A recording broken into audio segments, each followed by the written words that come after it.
What does that mean? The ones that are the proper color for our skins. The proper color for what? For our skin tone. Do you have an owie? Maybe. Do you need a Band-Aid? I do. Would you know it was there? Here's the problem. Would you know where to go to take it off if everything matched? Well, here's a question for you. Do you know where to go to take it off since all Band-Aids are the color of your white skin? Dude, Band-Aids are so much darker than my pale ass.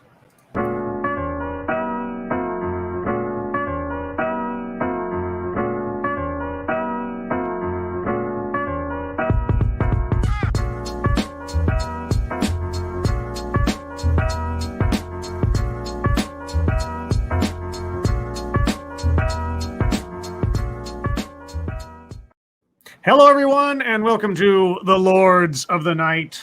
With me, as always, is the Lord of Pennies, Satsu 2 cents. Hello. And I'm your host, Scribe, the Lord of Punishment. Hello, everyone. Hope you're all having a good Thursday. I have had a super busy day. Yeah, I'll talk about that momentarily. But Satsu, how was your day? Pretty good. It was a long and peaceful day. I got to cook dinner with my wife and just kind of hung out. Now, let's see. I had work and then phone conference and then TEDx and then back to work and then getting stuff ready for the show. And somewhere in there, I watched and sent notes to Foxy about her first true crime video and a whole bunch of other stuff. So I had a very busy day, very, very busy day. And along with my brain melting, but I may or may not talk about that later. So unfortunately, because Satsu could not find his headphones up until the last couple minute or so before the stream started, I didn't get a chance to tell him that I'm going to take tomorrow night off from the show because I have family coming this weekend and I have a whole bunch of other stuff going on tomorrow. And I just think I need the mental bandwidth of having a night off. So hopefully Satsu will bring someone on, or he might choose to take the night off too. I don't know. I didn't have a chance to plan this ahead of time because I logged in too late and he couldn't find his headphones. So likely is the latter, but we'll see. Okay. So just programming notes. So on the off chance, keep a lookout on Twitter, but just letting you know ahead of time. And I'll restate this near the end of the show just for lack of confusion. But with all that being said, Monkey Dick, Jim Jones, movies, video games, hit that like button if you have not already. And please share our stuff. It is important that if there's a content creator that you appreciate, that you share their stuff. You let people know they exist. YouTube does not do it for us anymore. So, FYI, what do you guys think about our little random conversations in the beginning? Because it took me a second to realize the Scribe was doing that. Well, I do it every show. I know, but like I said, it took me a moment to. Well, I like having the opportunity occasionally to ambush you so you don't know, so it sounds very, very casual. Well, you've been successfully ambushing me for quite some time. I'll Good. let you know. And I try to time starting the theme song at a appropriate funny point. Yeah. So it's all part of my plan to make people believe this show has a higher production value than it actually has. Or we have interesting things to talk about off camera. Well, there's that too. I mean, we could fool people into thinking we're actually interesting. That's true. But with that being said, let's get into the news. First off, a potential abuse of power? I don't know. Trump administration secretly obtained CNN reporters' phone and email records. Okay, do tell. The Trump administration secretly sought and obtained... Oh, wait. I forgot. Monkey Dick, Jim Jones, movies, video games. Oh, wait, I did that. I thought you did. I got so discombobulated. Guys, I'm sorry. I have had a super crazy freaking day. My brain and my mind as to what's going on tomorrow and everything else. Like I said, Woo! Okay, calm down there. Let's try that again.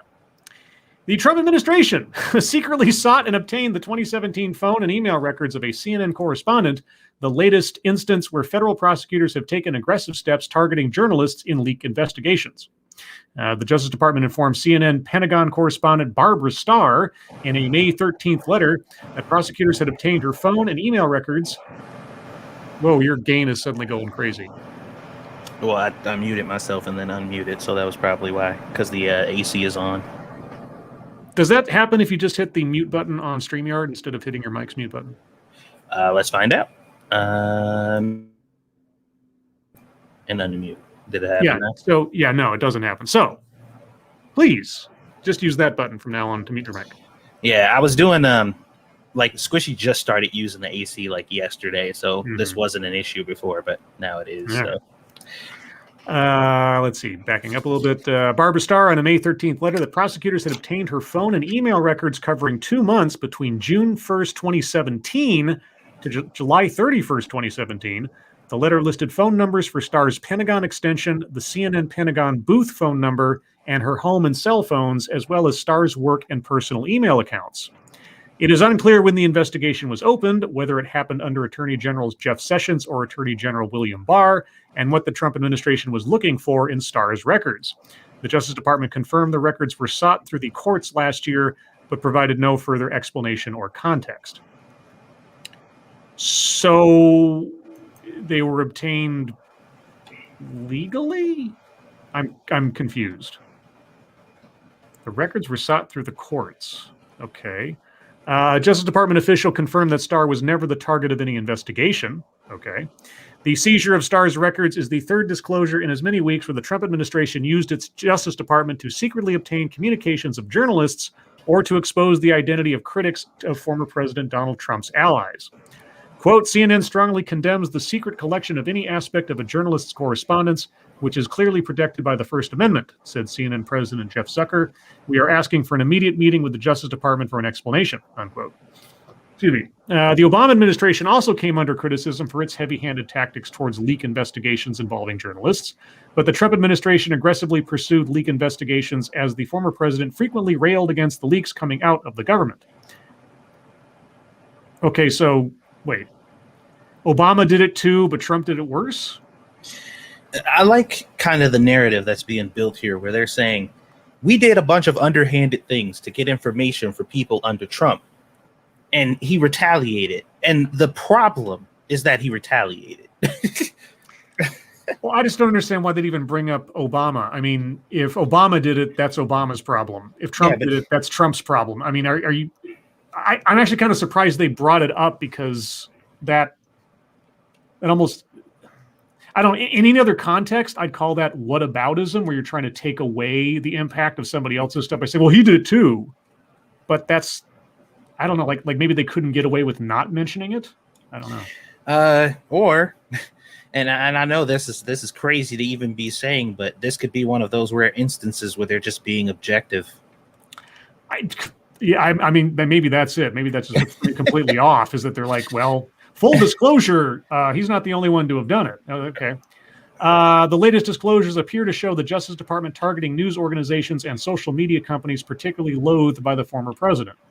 3 Washington Post reporters who covered the FBI's Russia investigation were told earlier this month that last year the Justice Department had obtained their phone record in 2017.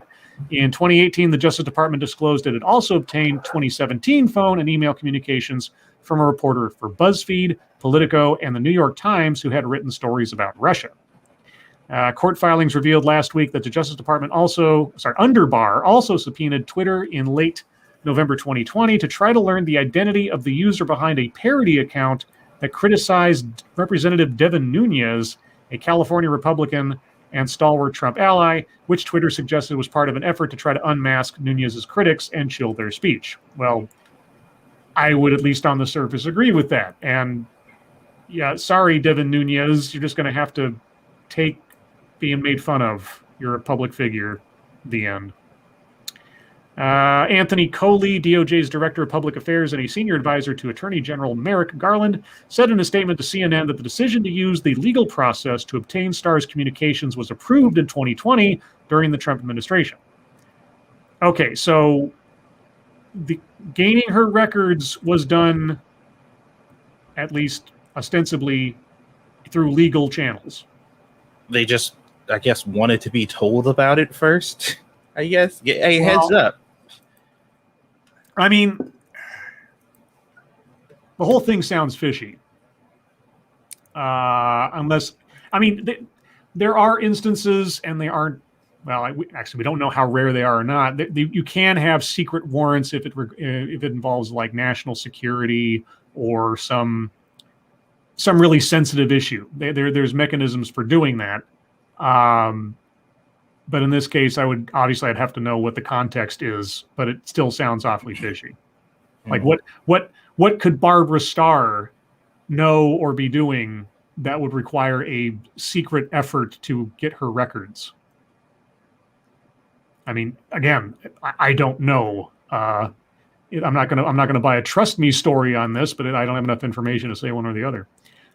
Quote, department leadership will soon meet with reporters to hear their concerns about recent notices and further convey Attorney General Garland's staunch support of and commitment to a free and independent press, unquote, Coley said. Oh, okay. Well, then why don't you guys release them from having to go all anonymous on sources instead of having to check on everything and edit comments if the White House wants them to?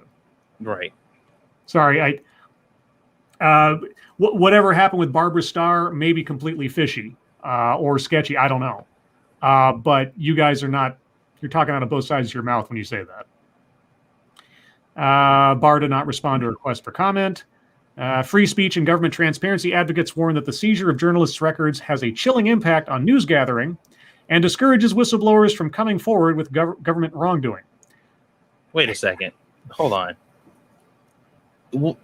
Did we somehow slip out of the era where free speech wasn't a right-wing horrible thing to advocate for? Because I don't know. I'm pretty sure that was still a thing. Remember, because the media, like literal media outlets, were saying like these fighters of free speech, and like it was a bad thing.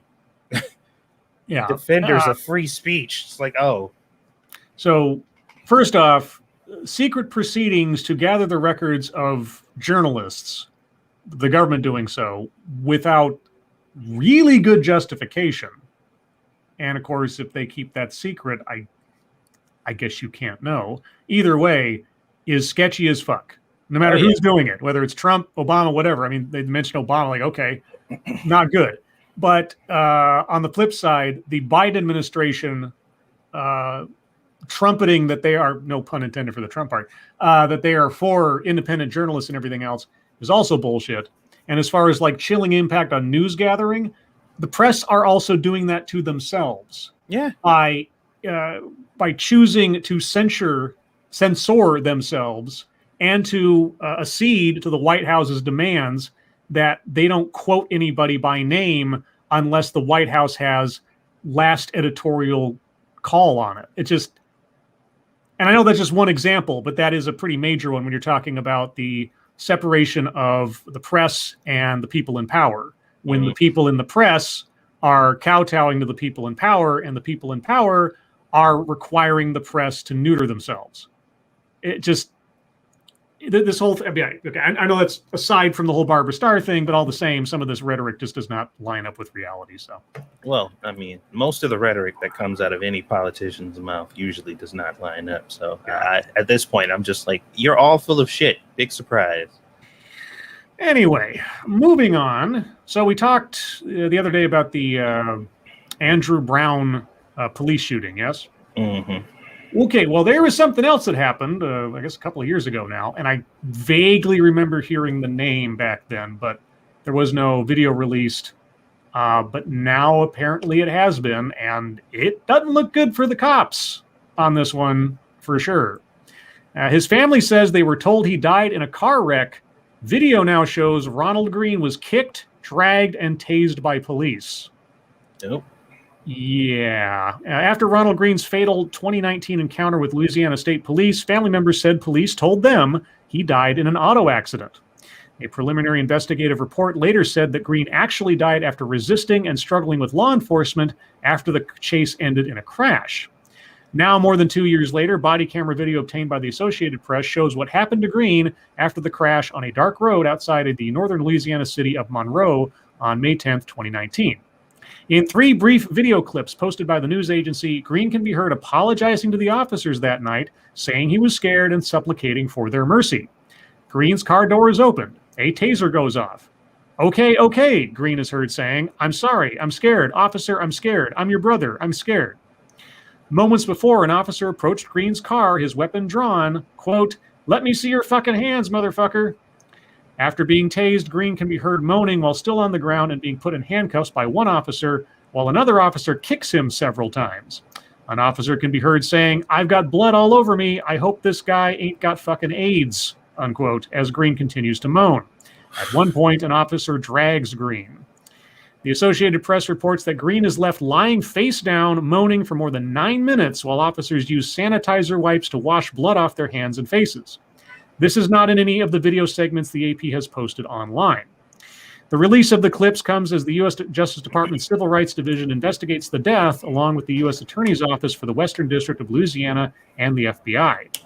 In a statement, the LSP said it did not release the video and that it was not authorized or obtained by official sources. That may be true, but unfortunately, the cat is out of the proverbial bag, so sucks to be you. LSP said it had been directed by investigating agencies to not release any evidence or further information on the case. Well, again, unless you want to maybe get ahead of this, which is too late, the damage is done. So you might as well come clean at this point, especially since it's been 2 years. CNN has reached out to the officers' attorneys for comment on the video. The AP posted 3 clips totaling just over 2 minutes in length from the video it said was 46 minutes long. CNN has not obtained the original video and does not know what else can be seen in the unpublished parts of the video. The initial state police report made no mention of troopers using force or arresting Green. Okay, now, not having seen the entire video, it's difficult to say all context. However, categorizing this as a auto accident death and withholding that information from the official report, no matter which way you cut it, the cops done fucked themselves here. Oh yeah. So yeah, there's no harps or halos on this one. The cops, yeah, I'm very curious to see what happens when, and I think it is at this point a when the full video is released. Now, what I'm curious about is we've seen people go completely apeshit over a situation that's so kind of black and white, where it's like, okay, this is obviously not, brutality or whatever, and people are losing their minds. Why do I feel like this is going to be the situation where people don't? I don't know. I mean, like I say, I until today, I vaguely, like when I saw the name, I vaguely remembered the name Ronald Green, but I couldn't quite place the details, right? Because I saw the headline and I was like, for the Ronald Green, why do I remember? So I don't know what the reaction is going to be. But like I say, even if nothing else is released, if we never see anything else again, the video that is available and the circumstances that are playing on the video, yeah, this is, I mean, case by case basis. Like I said with the Andrew Brown thing, when they first came out and said, oh, this was an execution, there were 20 seconds of video, he was just sitting there with his hands on the wheel and nothing else happened. I'm like, okay, like I said the other day, it's not impossible that is the case. There have been plenty of examples, like I said the other night, of cops just trigger happy. One fires a shot, everybody blows away, and suddenly you get a catastrophe. It's not impossible. But there was just something about the one-sidedness of it. It's like, you gotta wait for more information. In this instance, again, whatever else comes out, the police are already in the doghouse, to put it mildly, because they concealed the truth. And when you conceal the truth, it really doesn't, the cover-up is worse than the crime kind of thing. Yeah. That's not necessarily the case here, because somebody died and they covered it up. But yeah, so anyway, not to overstate it any more than I already have. I'm hoping that they will release the full version of the video soon. And as far as the Louisiana State Police are concerned. This wasn't supposed to be released. Go fuck yourselves. You guys got caught. You can't start crying now. You should have done the right thing 2 years ago, but you didn't. And now you're going to lay in the bed you made. And just like everything else that we see, we take it for what we can see right now, and we come to our own, conclusions based off what we've seen. But after everything is said and done, if they did if everything lines up, throw them motherfuckers in in the darkest part of the prison. Now, as far as the totality of what caused the guy's death, I don't know. I mean, the whole video hasn't been released, so that's a whole separate thing. But regardless, like I say, the cover story they gave does not line up with the facts that are now known. And so whatever else comes out of this, they should pay a price. All right, moving on. Speaking of tell me lies, tell me sweet little lies. How about a lie that's 25 years old that only somehow now is becoming a thing? Prince William slams the BBC after report finds deceitful methods used to secure Diana interview.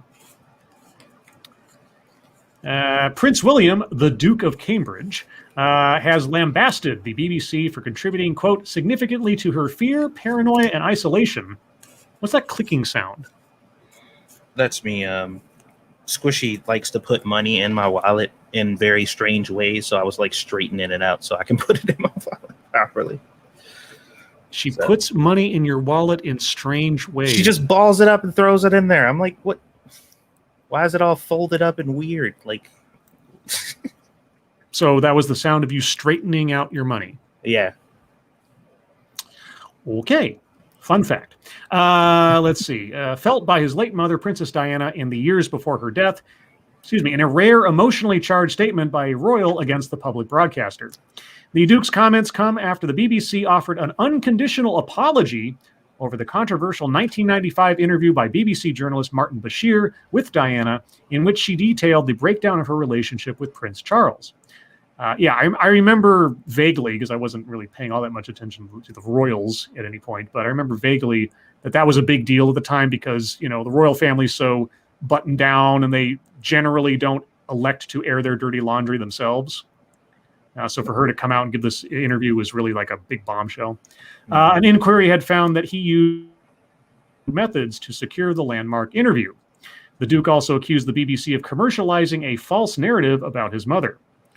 Quote, but what saddens me most is that if the BBC had properly investigated the complaints and concerns first raised in 1995, my mother would have known that she had been deceived. She was failed not just by a rogue reporter, but by leaders at the BBC who looked the other way rather than asking the tough questions. Golly gee, the BBC looking the other way while someone under their employ did something terrible? Jimmy Savile much? For those of you that know who Jimmy Savile was, anyway, not exactly a new thing from the BBC. Thank you, this is Kyle. Speaking of money, here's some for you, Scribe. Hello, chat people in Latin. Hello, Kyle, and thank you so much. Appreciate it. Yeah, the BBC covering up their sins. Not new. The original, quote, it is my firm view that this panorama program holds no legitimacy and should never be aired again. It effectively established a false narrative which, for over a quarter of a century, has been commercialized by the BBC and others, unquote. The original interview was featured on Panorama, which is still on the air, and showed a documentary about the controversy on Thursday. William's brother, Prince Harry, the Duke of Sussex, he's just Harry now. He and his wife rejected all the royal stuff. Why do you keep calling him Prince? And did you hear what Harry had to say the other day about America? I saw some stuff that was related to that, but no, I didn't see any specific quotes. Yeah, I don't have the quote in front of me, but he effectively called our First Amendment nonsense. Something to that effect. He said the First Amendment was a bad thing or bollocks or something. I'll have to find that story. Somebody who considers themselves royalty thinks that freedom of speech is bad? No. He's not royalty anymore. He and his wife are detaching themselves from all of their royal duties and so on and so forth. Yeah, but he was. Yeah, but I'm sure now he and his wife will settle into a quiet life of obscurity somewhere in a corner of the earth where they don't want any attention at all, and will get regular jobs and just be away from the cameras. because they want to disavow themselves from the British monarchy, and so they won't continue to seek attention and celebrity.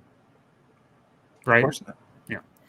Anyway, let's see. Prince Harry issued an equally emotional statement after the report saying, quote, "The ripple effect of a culture of exploitation and unethical practices ultimately took her life," unquote. Okay, well, any other criticisms I have aside for Prince Harry? He lost his mother to an insane situation that was not helped by the paparazzi that night, although I don't recall what all the details were. I think the driver had been drinking or something. A whole bunch of crazy shit went on that night, but certainly would not have gone down the way it did if they hadn't been basically stalked. Harry and his wife, Meghan, the Duchess of Sussex, have fought battles of their own against British tabloids in court. I don't care. BBC Director General Tim Davie said Thursday the interview, quote, "fell far short of what audiences have a right to expect." Yeah, but you knew that 25 years ago. Or you should have known that 25 years ago, or 5 years ago, or 15 years ago. Why now? Quote, "While the BBC cannot turn back the clock after a quarter of a century, we can make a full and unconditional apology. The BBC offers that today," Davie said. Well, you know what you could do? You could calculate how much money you've made off of rebroadcasts of that program and so on, and donate it all to charity. Like maybe one of Princess Diana's favorite charities. I don't know what they would be, but something like that. "We're sorry." Well, okay. Why don't you show you're really sorry? Bashir responded in a statement Thursday saying it was saddening the controversy had, quote, "been allowed to overshadow the princess's brave decision to tell her story," unquote, according to PA Media News. It's saddening that you being a lying bastard was finally called out. Yeah. Oh, it's sad. Oh, you are doing harm to the bravery of the princess by bringing this up. Jesus. What a douche. Oh, my God. Bashir stepped down from his role as the BBC's religion editor last week, citing health reasons. Yeah, maybe health to his credibility. God. Are you kidding me? The journalist apologized Thursday for using the fake bank statements, but said they had no bearing on Diana's decision to take part in the interview. Yeah. Okay. A, that's beside the point. B, stop avoiding your responsibility in your own honesty. Just stop it. Quote, "It was a stupid thing to do and was an action I deeply regret." Well, now that you've been caught, yeah, of course you regret it. "But I absolutely stand by the evidence I gave a quarter of a century ago and again more recently," unquote.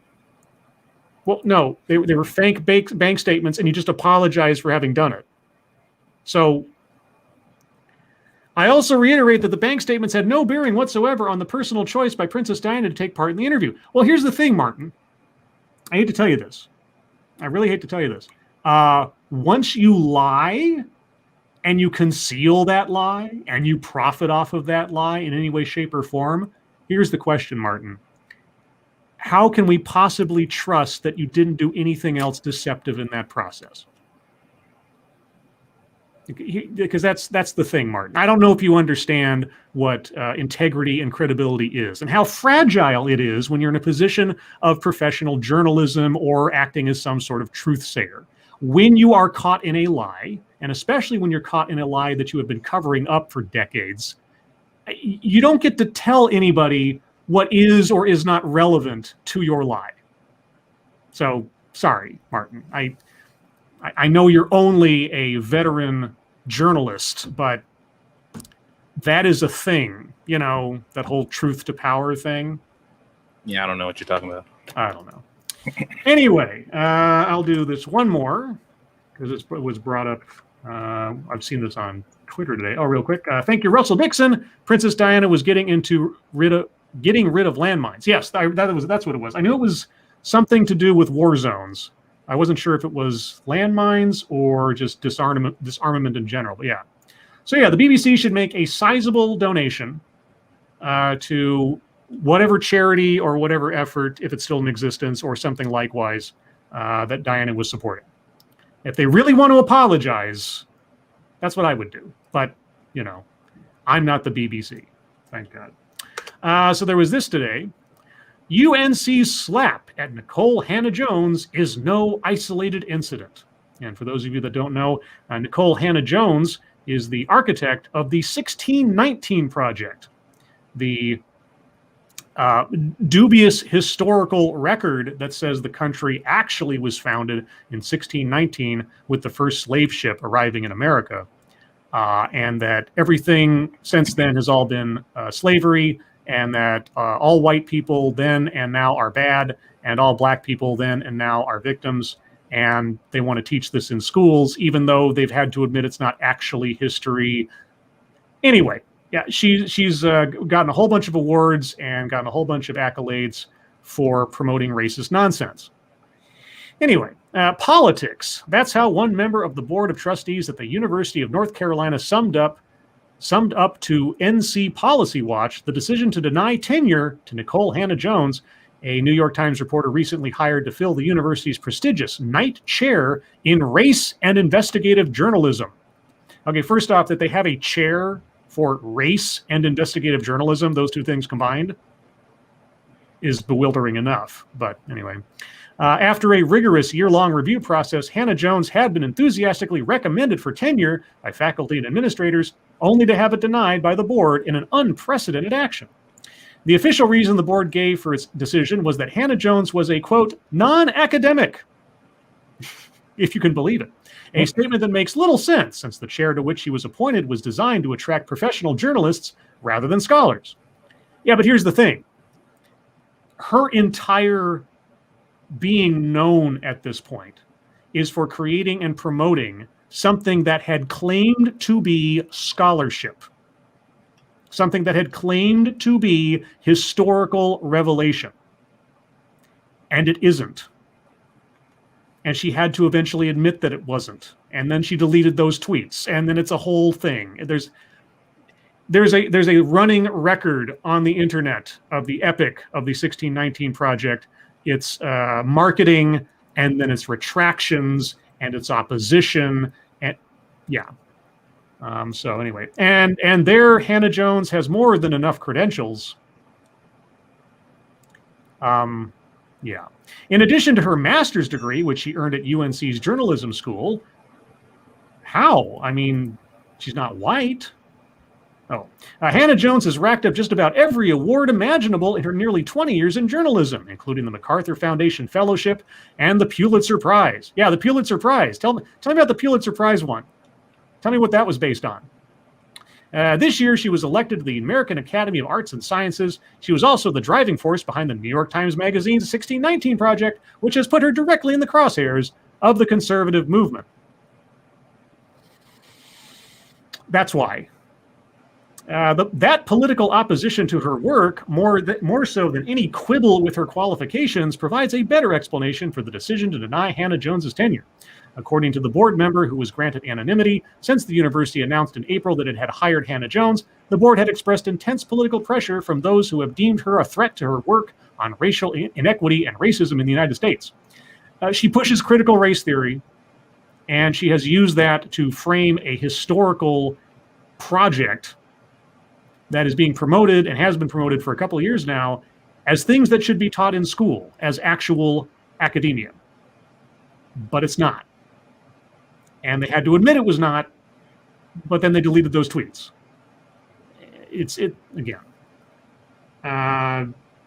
Someone winning a bunch of awards does not inherently make them credible. Okay, it depends on the content of their work and the content of their character. And maybe they looked at what she has said and what she has done and the overall meaning of her 1619 project and said, maybe we do not want this as part of our, I don't know, administration. I don't know. I mean, presumably the people who made the decision, if we're going to believe assumptions about how this worked, were a bunch of old white dudes, right? Probably, yeah. So why would it be an honor for you to receive some type of award from them? I don't get it. The very people who you fight against and basically say you hate on a day-to-day basis, why would you even think that you would be worthy? I mean, maybe because you've surrounded yourself by so many other white people who hate themselves, and you're just like, oh, they're no different. It's like it just seems weird that you would want that honor from these people, considering they're the ones you hate and are fighting against. Anyway, and plus the fact that University of North Carolina has a distinct history attached to slavery. So, yeah, I mean, I keep hearing like, oh, institutional racism and on and on and on.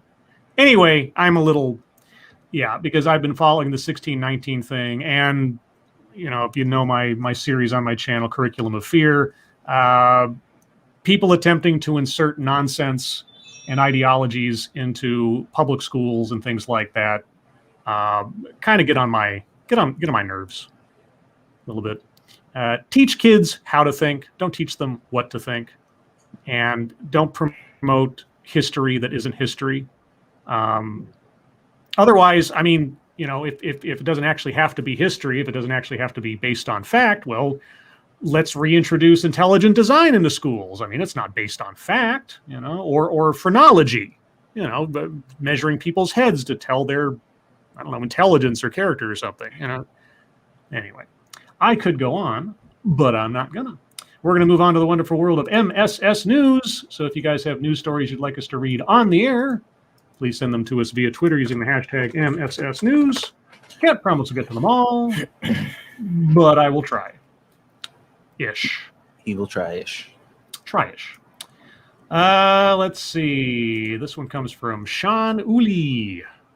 If it'll come up here, and then I take it and put it over here. Democrats block vote to make House mask rules meet Biden White House CDC guidance. Okay. Congressional Democrats appear to be eschewing the Biden administration's guidance on indoor mask usage for the vaccinated, blocking a Republican push Wednesday for a resolution aimed at removing the requirement on the House floor. Minority Leader Kevin McCarthy and members of the House GOP Doctors Caucus led the effort, with proponents arguing that mandatory masks for vaccinated individuals on the floor are unnecessary, citing the Centers for Disease Control and Prevention's recent guidance lifting restrictions for those who are fully vaccinated. Okay, well, I've been hearing nothing for the last year, but trust the experts, follow the experts. Yeah, listen to the science. And now they're saying, fuck the scientists. The failed resolution, Democrats tabled the push for a vote, called on Capitol attending physician Brian Monahan to, quote, take timely action to provide updated mask-wearing guidance, unquote. Okay, and I've seen this a lot on Twitter and elsewise. It keeps feeling like wearing a mask is now the anti-MAGA hat. Yeah. It is now a political symbol. Yeah. Which is ridiculous. Like we read from fucking that stupid kid that was like, hey, even though they say we can take our mask off, I'm scared to because I don't want people to think I'm a Republican. Yeah. I mean, when I go out, I still put the mask on because most of the places that I end up having to go to require it. Right. And truth be told, for all the, there's plenty of arguments to be made about the restrictions of it and whether it's necessary and so on and so forth. I'm just relatively pragmatic about it. For the most part, it doesn't bother me. I am going to be glad when I don't have to wear it anymore, but I'm not wearing it between here and the place I have to go to. I put it on when I go into the place that requires it. And then, so it's a relatively temporary inconvenience. And I just kind of shrug my shoulders. Some people are far more passionate one side or the other about it. I'm just like, okay, I'm going into somebody else's house. These are their rules. There you go. No shirt, no shoes, no service. Okay. No mask, no service. Okay. Well, them's the breaks, I guess. So for myself, I don't wear it as a symbol. I don't see it as a symbol. I just see it as something that is a necessity right now in some places. But I'll be happy when they finally say, you're done. You don't have to do it anymore. Well, it's also telling that the people who are claiming that Republicans have been politicizing COVID are specifically saying, well, we don't want to not wear our masks because we don't want to look like a Republican. And I'm like, that is the most I've seen when it comes to politicizing this. Yeah, you're talking about like branding something as a partisan artifact. All right. I don't want to look like a Republican by not wearing a mask. Like, okay, well then you're telling me now that a mask is a political statement. Yeah. Okay, well you're doing that. No, but it's the Republicans. They're the ones who are politicizing this. Well, okay, let's okay. I've used this phrase. Well, no, I'm saying exclusively. Let's not give any harps or halos here. Everybody is politicizing all of this all the time in one way, shape, or form. Well, of course. But anybody saying that somebody's politicizing it because I don't want to wear it, it's all been politicized. There's no way around it. Thank you, Cryptic. Do you still do birthday songs? I turned 76 today. Fallout? Okay, first off, yes, still do birthday songs. Secondly, are you actually 76? I mean, that would explain how you have such a library of puns at the ready. But, okay. I mean, it's not like I know the ages of our audience unless they've told me or whatever, but if that is true, I had no idea Cryptic was so seasoned. Yeah, I said seasoned. Oh, I heard you. Yeah, that's nicer than saying old. Yeah. I was called seasoned once. How'd you feel about it? I said, well, I guess I do have a little bit of salt and pepper on my head now. Oh, Jesus Christ. Ha ha ha ha! I led you to that one. Why? I led you in because I could. Because I'm seasoned. But anyway, Cryptic, age, accuracy, or not, I hear it's your birthday. And around here, when it's your birthday now, I do this, a 1 and a 2.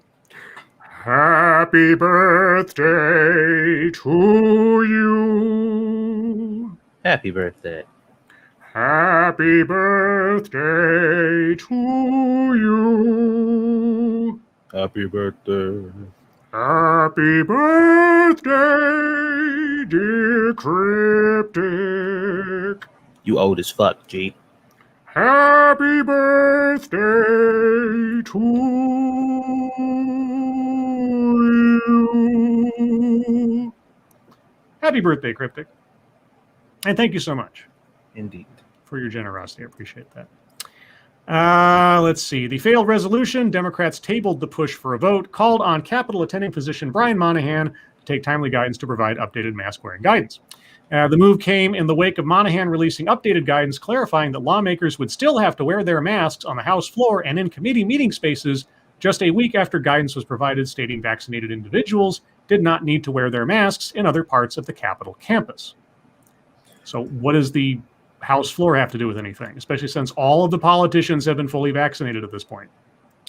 McCarthy accused Speaker Nancy Pelosi of keeping the restrictions in place for political gain. Quote, think for one moment, okay, why did the doctor send the Senate one letter and send us a different one?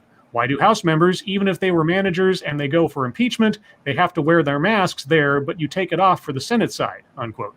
He told reporters ahead of the vote. Yeah. That's a really fucking good question, isn't it?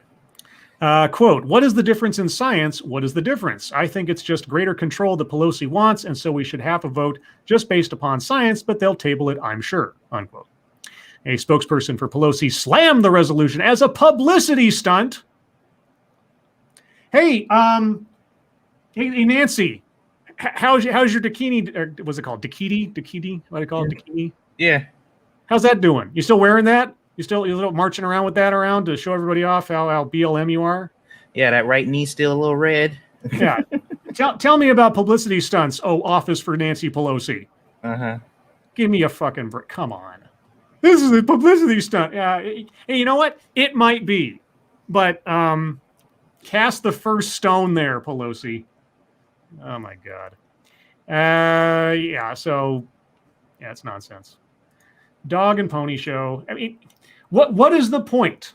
What is the point of getting fully vaccinated if it means your entire life does not change? Well, and that, dude, that's the question I've been asking this whole time. People are like, well, if everybody would have gotten the shots by now, we would have been not wearing masks. I'm like, you are literally fighting with me about wearing masks right now, despite the fact that they're telling you not to. What would be the difference then? You are fighting for the right to still wear a mask, even though they told you it's safe not to. That is a dumb argument to make in this context. Not only that, but in the one place in this country where you know everyone around you has been vaccinated, why can't you not wear a mask? Or no, not wear it in one chamber, but have to wear it in the other when you're around some of the same people. Yeah. As you go through the hallways and everything else. Anyway, yeah, Nancy Pelosi doesn't do publicity stunts. No. Nothing at all. This one comes from Frosted Glass. We'll see how long I last. This one comes from Salon.com. Oh, so fancy. House progressives and conservatives both vote against bill to increase funding to Capitol Police. Okay, so after the worst day in American history on January 6th, wherein there was an insurrection at the Capitol building, and one of the problems with it was a lack of security / police. Not that there was actually a lack, but just a very odd restraint going on. You're not going to increase funding. Okay, so, all right. On Thursday, the House approved a $1.9 billion emergency spending package designed to fortify Capitol security in the wake of the Capitol riot, but not without significant resistance from the Squad. The coterie, you don't see that word often, except in Vampire the Masquerade. The coterie of progressives took particular issue with one provision in the bill that would allot more money to the Capitol Police. Yeah, we can't have the Capitol Police having funds to do more secure stuff to fight back against all the insurrectionists we know are still out there just waiting to do it again. Yeah, why would we want them to prevent one of the worst things in American history to happen again? The bill, which eked out a 213 to 212 vote, wow, that's slim, was in fact met with vocal pushback from Representatives Cori Bush, Ilhan Omar, and Ayanna Pressley, all of whom voted no, as well as Representatives Alexandria Ocasio-Cortez, Rashida Tlaib, and Jamal Bowman. I recognize all the other names. Do you recognize that name? Jamal Bowman. No, that doesn't ring a bell. Okay. Who voted present? All present Republicans voted against the measure.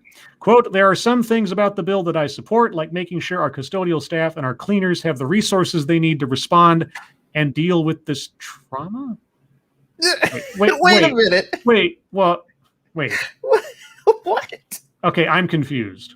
I'm going to read that again because there are some things about the bill that I support, like making sure our custodial staff and our cleaners have the resources they need to respond and deal with this trauma, unquote.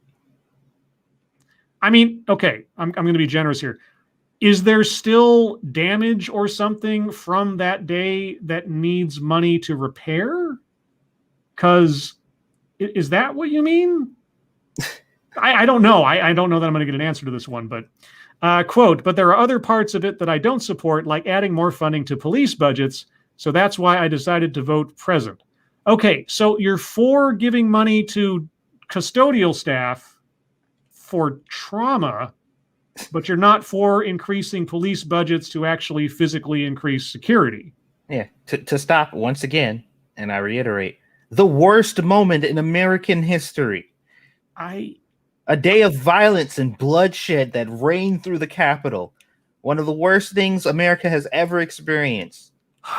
Okay, Bush, Omar, and Presley echoed Bowman in a joint statement. Quote, we cannot support this increased funding while many of our communities continue to face police brutality while marching in the streets. What the fuck does that have to do with anything? And while questions about the disparate response between insurrectionists and those protesting in defense of Black lives go unanswered. The disparate response. Well, oh no, I'll grant you there has been a disparate response. Tell you what, you look at what's been going on in Portland and Seattle over the last year, and then you look at what happened on January 6th. Okay, you want to talk about a disparate response?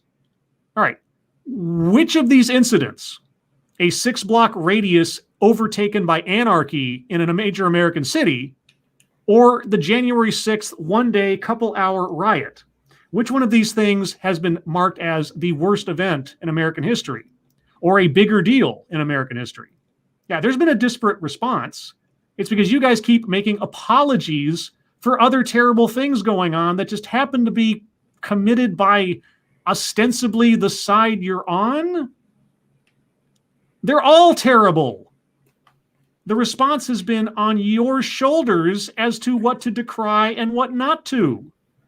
Protesting in defense of Black lives. Do you include all of the riots, all of the arson, all of the deaths that have taken place in and around those quote-unquote protests?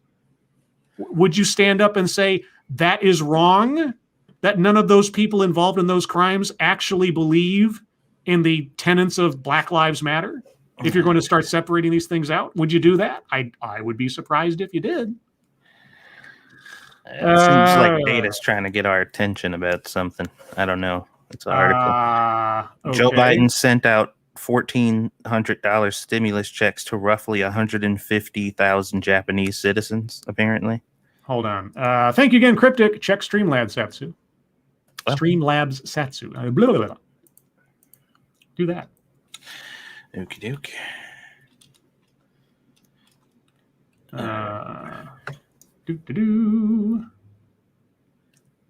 Yeah, I don't know. They said Kiev sent it to us or something. Okay, hold on. Thank you, Cryptic. Screw you, youngin. Just turned 80 today. Damn. Tuh. Thank you very much for the donation. I appreciate you. Screw you, youngin. Okay. All right. Okay. Well. Okay. For once, I will accede to Data Wasteland's all caps lock messages. Okay, this is the Gateway Pundit. Going viral in Japan. Joe Biden sent out $1,400 stimulus checks to roughly 150,000 Japanese citizens. The Biden administration sent out stimulus checks of $1,400 to Japanese citizens who have dual citizenships. So? Okay. Okay, if it was $1,400 to every citizen and you have dual citizenship, then, okay. The Yahoo Japan article says, rough translation, quote, as there are many people who have a short stay and lower pensions that receive the pensions, this benefit was sent incorrectly to those who are subject to more than a certain annual income.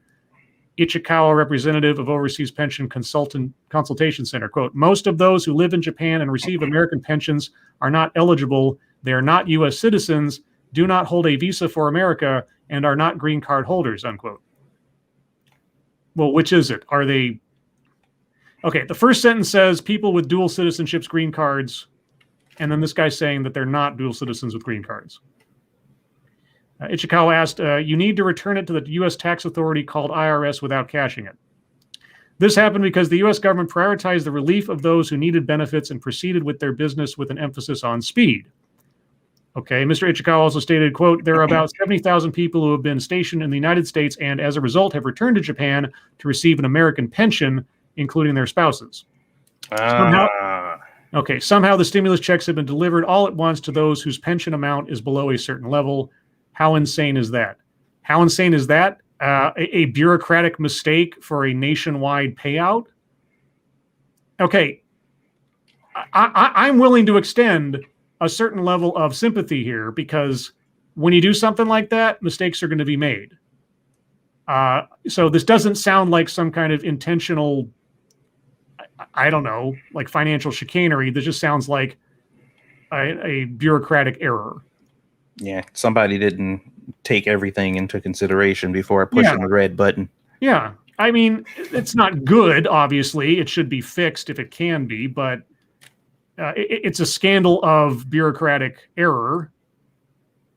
Biden is sending checks out all over the world. Now, the IRS, okay. Yeah, not good, but it's not much of a scandal beyond... as far as I can tell, like I say, just a paperwork error, mostly. Well, I guess the most important thing is A, why isn't mainstream media talking about it or mentioning it? And B, what is actually being done about it? Because we're being told that it happened, but okay, so but what are you doing? What's the solution to this problem? I mean, can you just void those? I mean, I guess they'd have to be able to catalog who shouldn't have received the payments, and then either void those checks or claw back the funds or something. Right. Which is a whole other headache, but that's one that the administration has made for themselves if that's the case. So yeah, it's like headache or not. I mean, yeah, but I mean, whatever else a mistake it is, again, when you're dealing with this much stuff and this much money, like Satsu said, somebody pushed the button without having all the filters in place, and a bunch of stuff went out that shouldn't. So this is the price of doing business. Any business will tell you once in a while, if you put in one simple rule for a complex thing and everything goes to hell, you got a whole bunch of stuff screwed up over one decision. So I don't know. It's not good, but I've heard of worse things going on in the world. So there you go. Yeah, I wonder if it'll get a fight, because like I said, it doesn't, I don't know how reputable this. Well, here's the other question. Did the $600 checks prior to this also go to those people? Because you imagine that it's got to be on the same list. Yeah, because they were going by basically all the tax information from the previous stimulus checks that went out. So did the first $1,200 check go out that way, and then the $600, and then the $1,400? Because if they all use the same mailing list effectively, well, then Trump's in as much of this as Biden is, and basically the U.S. government at all would need to claw back these funds or something. So, yeah, this is governmental, military intelligence oxymoron, right? Anyway, a $200 million oops. In the grand scheme of the U.S. national budget, yeah, that's a drop in the bucket. But either way, yeah, they'll have to fix it somehow, conceivably. Moving on. This one comes from Jedi Ghost Bear. We'll come up here. I mean, if this was like $1,400 checks all went out to members of known terrorist group or something, that'd probably be a bigger deal. But, well, here's the thing. A whole lot of white people got some of those stimulus checks. So how can that not be true? I guess you got me there. Yeah. I'm the last person who can argue with that. Precisely. Years after college student says she was assaulted, alleged confession leads to new push for justice. Quote, "It was a sense of validation," unquote. Shannon Keeler is looking for her day in court after 8 years. Oh, man. Do you know the story? No, but I think I'm going to have to mute myself because this one's going to make me upset. Okay. Nearly 8 years after she says she was assaulted, Shannon Keeler says multiple disturbing Facebook messages from her alleged rapist have prompted her to fight for justice and push law enforcement to reopen her closed case. Why was it closed? Keeler was on a relaxing vacation with her boyfriend last year when she decided to check her Facebook messages for the first time in years. Well, there was your first mistake. Facebook's terrible. One of the messages stood out to her. She says it was from her alleged rapist, and he was admitting to the attack. Keeler says the message read, quote, "So I raped you. I'll never do it to anyone ever again," unquote. Okay. Quote, "It was a sense of validation," Keeler told ABC News' Ariel Reshef in an interview airing Thursday on Good Morning America. Quote, "I knew immediately that it's not every day that someone gets a confession from the person that raped them, and that no matter what, I had to pursue it again," unquote. Okay, Keeler says that she never realized that her alleged rapist had messaged her since they were not Facebook friends. Okay. Keeler was a freshman at Gettysburg College in Pennsylvania at the time of the alleged assault. On the night of the attack, she says she decided to go to a fraternity party with her friends to celebrate the end of the semester. A student who did not belong to the fraternity started bothering her, she says. He insisted on trying to dance with Keeler. At one point, he pushed her up against the wall and tried to kiss her. Keeler said she felt so uncomfortable, she asked a male friend to walk her back to her dorm room. The student then confronted them, offering $20 to her friend. Quote, "He said to my friend, 'Let me have her, please let me have her,'" unquote, Keeler told ABC News. What, like he's her pimp or something? Okay, quote, "My friend pretty much told him, 'I'm just trying to get her away from you.'" Okay, as she was getting ready to go back to bed in her dorm, she says she heard a knock on the door. Thinking it was a friend, she says she opened the door and found the student from the party instead. She says he wouldn't leave and then assaulted her. Quote, he did force himself on me and rape me, said Keeler. After he did that, he started crying and said, I'm sorry, like, I didn't mean to hurt you. I didn't mean to hurt you. Did I hurt you? And then I said, yes, you hurt me. And then he sprinted out there, she recalled. The next day, Keeler's friends and mentors encouraged her to go to campus police. Yeah. She endured hours of questioning and an invasive rape kit, she says. Well, they need to collect evidence. It's one of those unfortunate things where this is the thing, and this is what makes the whole thing so yucky, is that unfortunately in these situations, your body is the crime scene. And the only way oftentimes, aside from maybe evidence at the actual location, is to get evidence from the crime scene. So okay, so I have a question, because this has come up far too many times, and now I have to know. Are there non-invasive rape kits? Because they always use the word invasive when talking about rape kits. And I'm like, well, where are the non-invasive ones? Because if they exist, then why aren't people using them? Yeah, and if this is the thing that police have to do to collect the evidence that could, obviously serve towards a criminal charge. It's just, obviously it is not pleasant. It's not something you want to have happen, but invasive, it inherently has to be. Anyway, quote, getting that done gave me a sense of false hope, said Keeler. I just feel like I was given throughout this whole process false hope by the institutions around me that would help me. ABC News is not identifying Keeler's alleged attacker since he has not been charged of any crimes. After Keeler made a report, the alleged attacker denied any misconduct. The next semester, he dropped out of Gettysburg College, which led the school to end its Title IX investigation. Okay, well, first off, criminal complaints are not the college's responsibility. The campus police work with local authorities and so on and so forth, but ultimately it's going to be the actual police that does all the stuff for a criminal, charge. So what happened with the cops? Quote, we are deeply disturbed to read these accounts and to learn more about the continued struggles from one of our former students has faced, Gettysburg College told ABC News. Pursuing these cases criminally remains an ongoing challenge, it continued. We are committed to protecting the safety of our students and to ensuring that every student is able to have a full and robust college experience. Well, what happened with the police investigation? You have at least one witness to this guy stalking her, right? So there's some corroborative evidence there at least, correct? The Gettysburg Police Department and the Adams County District Attorney at the time, Sean Wagner, declined to bring charges against the student.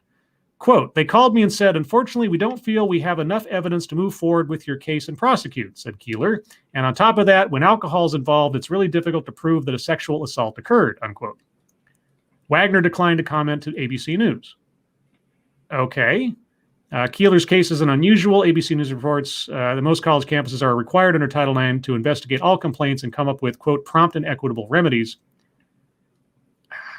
I understand if something happens on a college campus, you tell the college. But if it's a criminal thing, you go to the cops. It's the campus has to work with the police and try to figure things out, but it's not the campus's responsibility or power to file criminal charges necessarily. Or to, I should say, prosecute such things. Filing criminal charges, they can do that, of course. But okay, anyway. Okay, now, for whatever else might be true or not about Our Lady's story, this next part is not true. 1 in 6 American women will become a victim of sexual assault in her lifetime, according to the Rape, Abuse, and Incest National Network. Okay.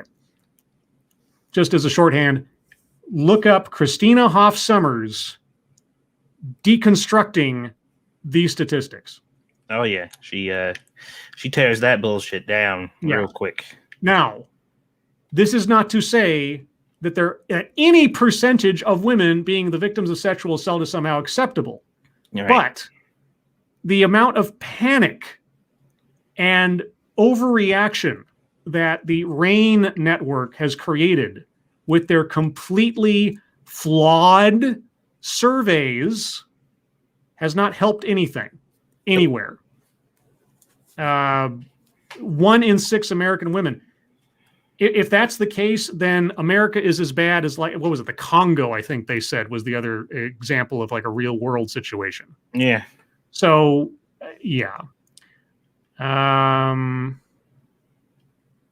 Okay, well, again, taking her at her word, you'd think they have at least one witness or more. I mean, she was at a party and the guy pushed her up against the wall and everything. You think they have witnesses to this guy's at least conduct towards her up until that point.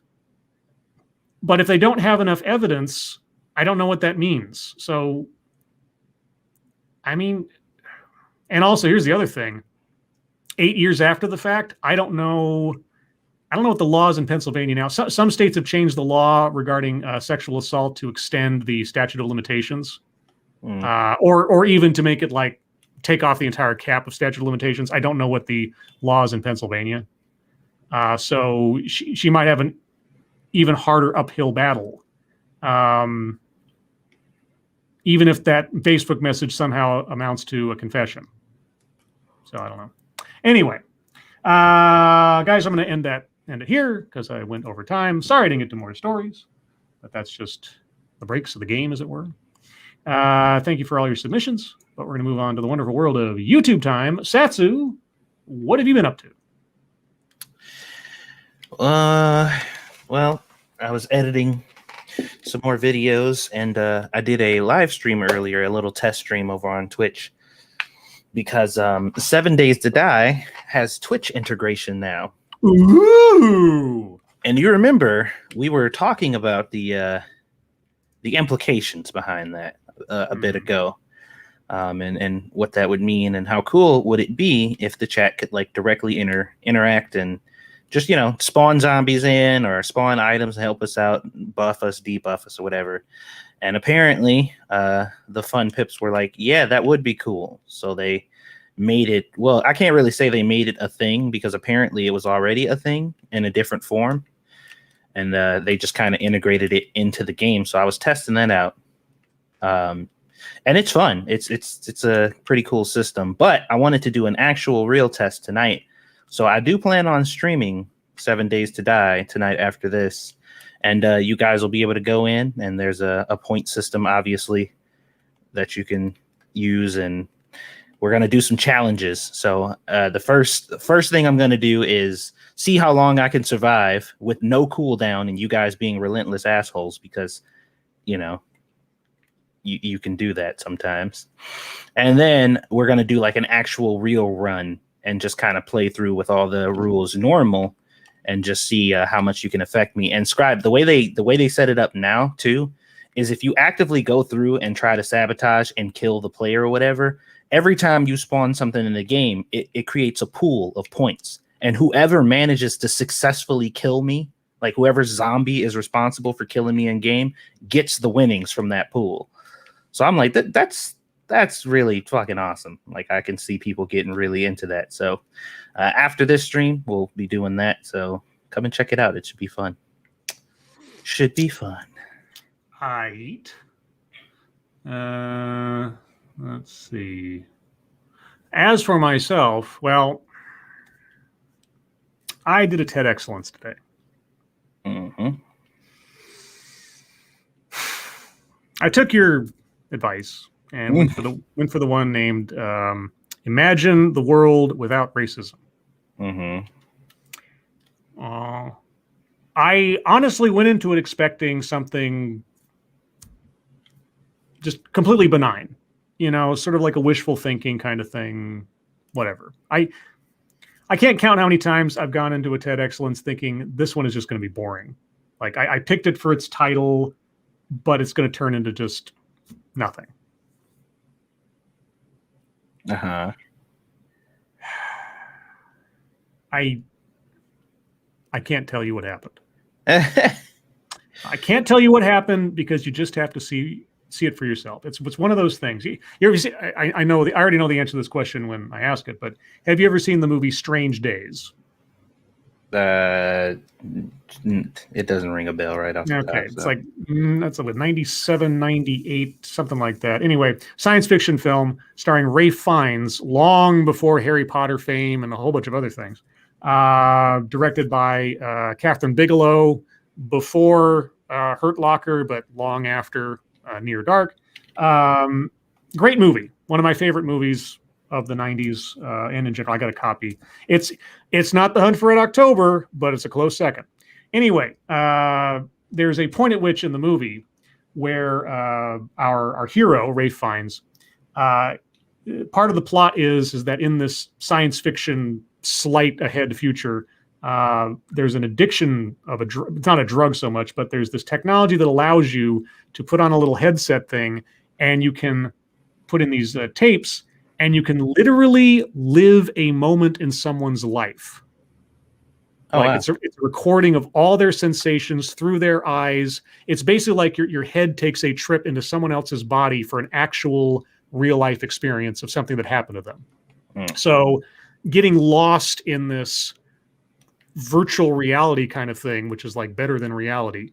Like the open spoiler alert, the opening sequence in the movie is brilliant because it's a cold open, doesn't tell you anything, and you are, from the camera's point of view, the eyeball point of view of a guy with a bunch of other guys robbing a restaurant with guns.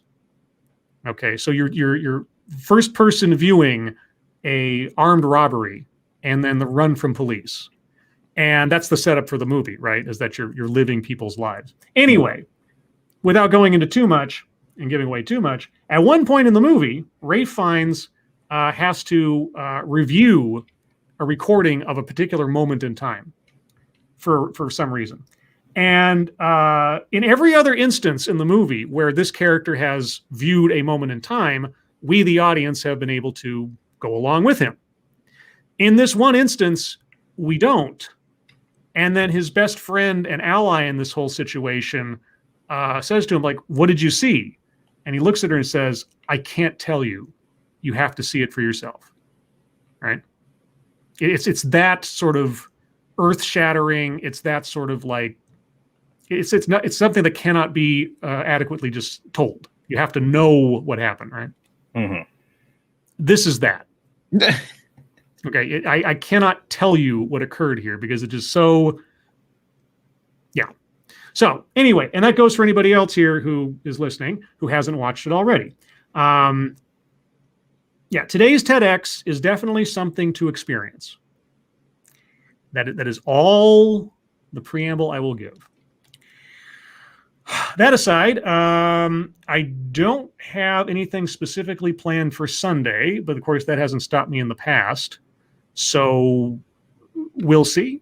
And then again, a reminder, tomorrow night, I'm going to be taking the night off from Lords of the Night because I have family coming over the weekend and I got a lot of stuff going on tomorrow regardless. And I just know that between the end of stuff on Friday and all the craziness that's happening on Saturday morning, it would just be better if I just had a little extra mental bandwidth. So tomorrow I'm going to take the night off. Whether Satsu decides to do the same is up to him. So keep an eye on Twitter, and one way or the other you will find out. And there you go with that. So that's all my YouTube stuff. Now on to the wonderful world of fucketry. I have a little. Let me see if I can bring this up. I should have prepped this ahead of time. Actually, Satsu, do you have any? I got to get a couple things loaded up here. Let's see. Did I get into anything today? Let's find out. Let's find out. Hey, it's a me. There was a weird kind of headline I saw earlier. It says Zack Snyder says he banned chairs from Army of the Dead set. There's no sitting down. And I'm just like, that doesn't really sound. I don't know, because like I'll always hear stories like of like weird shit like directors and stuff do on set, and I'm like, for whatever reason, that just don't sound like abnormal to me, I guess. My favorite director like move to get a performance out of an actor comes from the movie The Exorcist. So there's this one moment where the main character in like a really dark room is listening to an old like reel-to-reel tape recording of some evil stuff. And it's very quiet, and the recording even on the film is like really subdued, and he's like listening very intently, and it gets really tense. And then all of a sudden the phone rings, and it's so out of the blue, and the look on his face is just, I mean, it is so startling. It's so well done, right? Well, here's the thing. The actual reaction of the actor wasn't to a phone ringing. It's because the director snuck up behind him on the set and fired a shotgun over his head. Because William Friedkin, the fucking madman, at least at that time and probably onward. But at least in that instance, I was like, what? Yeah, The Exorcist had a whole bunch of crazy stuff. Anyway, that's what that reminded me of. But that, no chairs on set isn't exactly shotguns over heads or nothing. So yeah, I'm just like, I mean, that didn't really sound like, and people are like, what? That's crazy. It's like,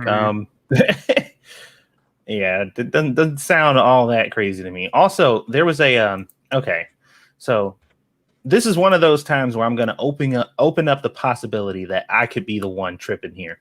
Okay. Right? There was a picture of a lady who was apparently like a gymnast or something. I don't know. Mm-hmm.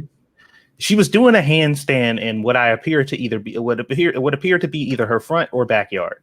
Oh, I saw this picture. Yeah. And she was naked pretty much, except she had panties on, and she was upside down, and her baby was completely butt naked, and she was breastfeeding this baby while she was upside down outside. Yeah. And people are like, that just seems like something you probably shouldn't do, It seems like a complete attention getter. That's all. Yeah. So, and then this one chick comes out of nowhere with this comment. And let me see if I can. I think it was on my other account. It was on my 2 Cents Plus account, I think. So let me see here. Okay. This is what she said.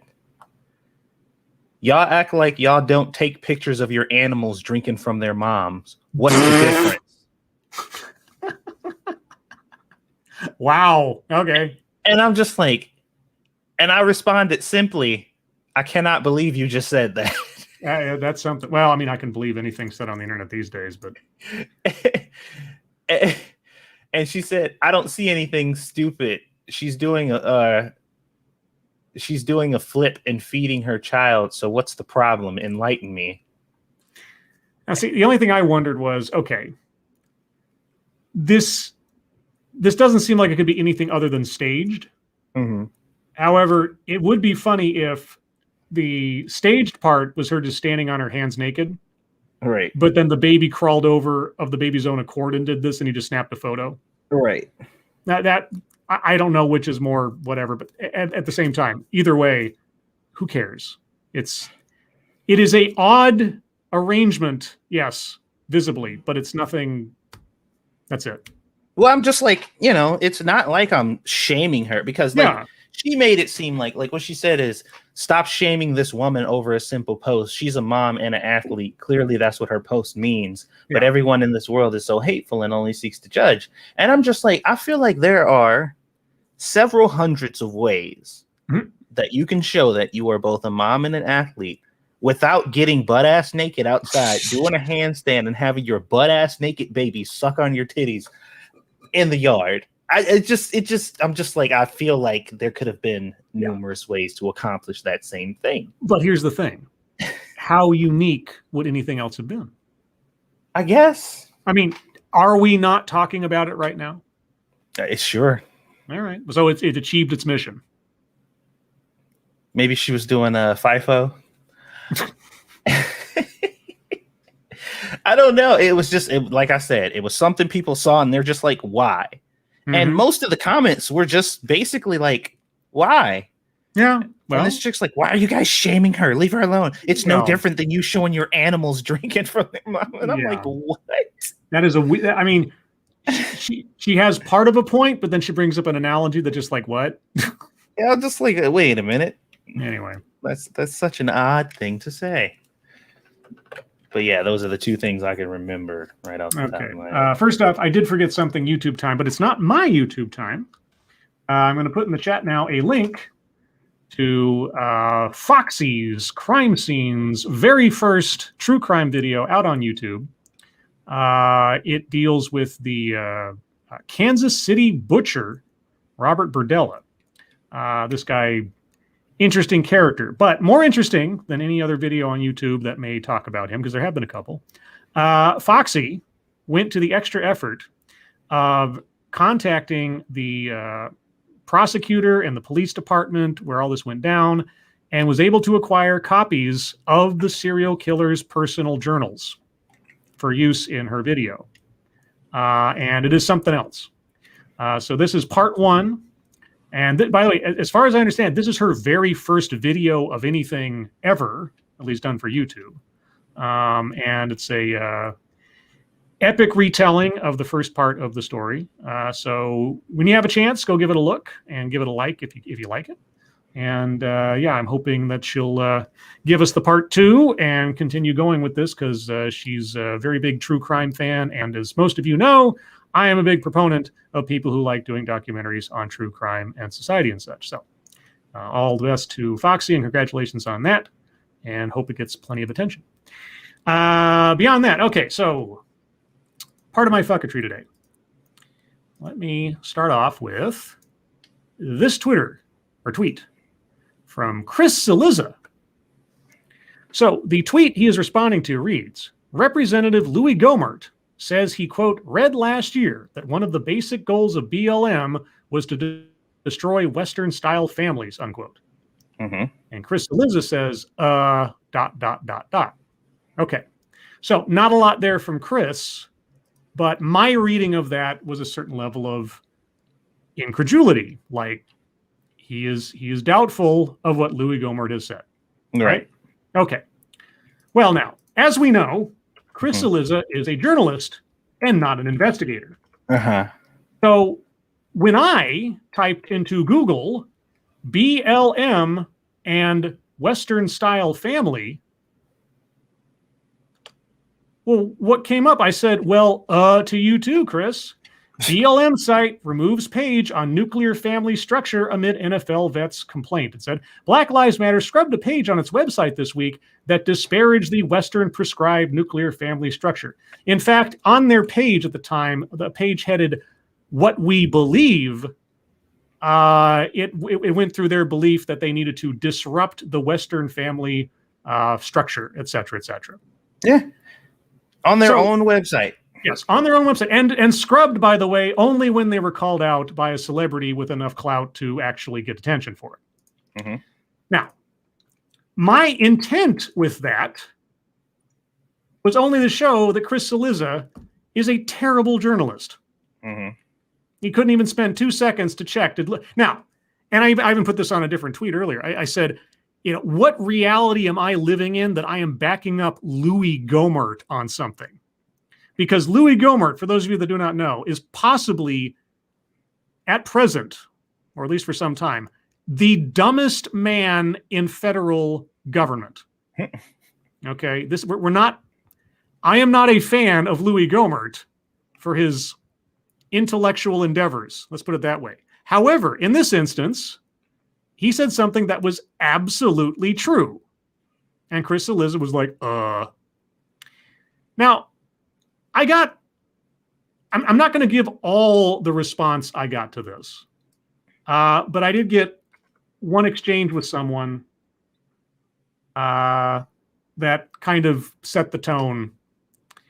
And I'm not going to advertise who they are here because they deserve their privacy. But this person said, Gohmert suggests it's one of the, he means main goals, not male goals, but anyway, main goals.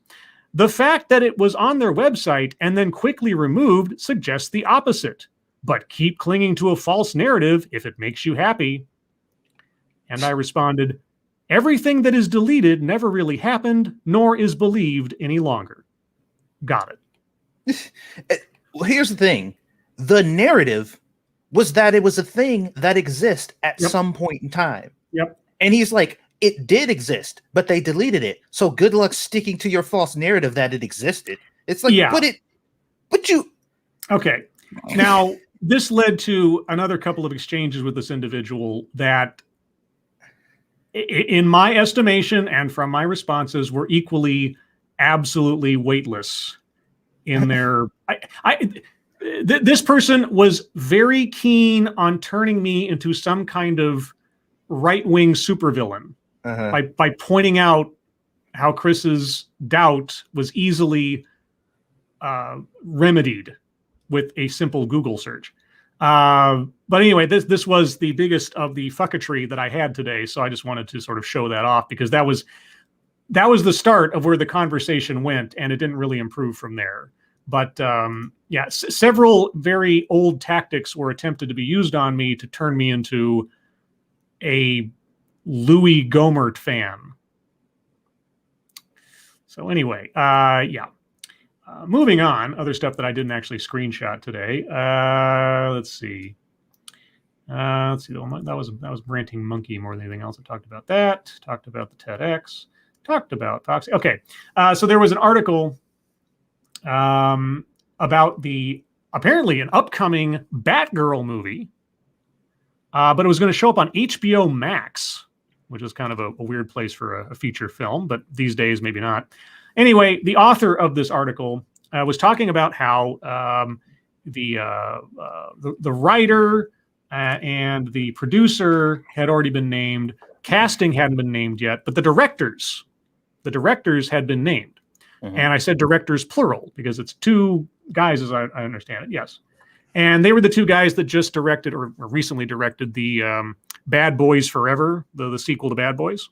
Gotcha. Or Bad Boys 2, I guess, technically, which made $460 million on a $90 million budget. So, no small shakes there, right? Mm. Well, in addition to talking about the hiring of these directors, our author had this to say. Going forward, it'll be interesting to see who is cast, what direction the film takes, and how much Batgirl will interact with the other DC characters. However, with women as the lead character, writer, and producer, you have to wonder why Warner Brothers didn't hire a woman to direct too. No knock on El Arbi and Fala. They're talented filmmakers with a growing resume, but they feel slightly out of place. Wasn't there a time where diversity was supposed to be the focus? Or did I miss that train?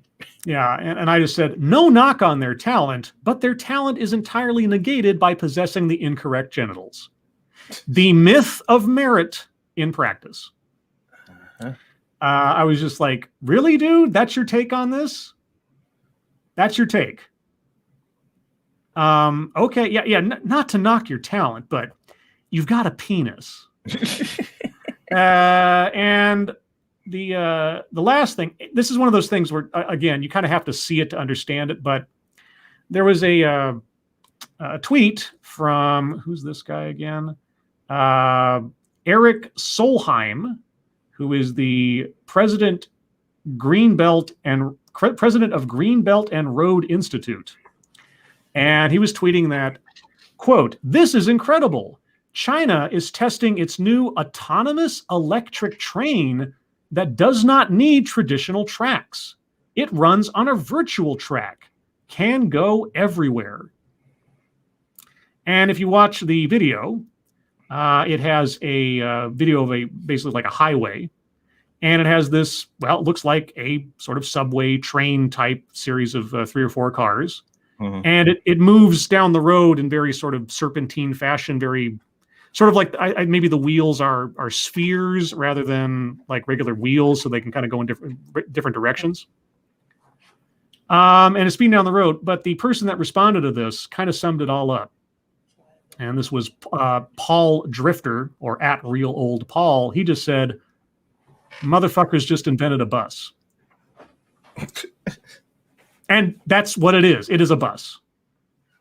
It might be a bus with, again, I can't really tell by looking at it. It might be a bus with spherical tires that allow it to maneuver in ways that a regular bus couldn't.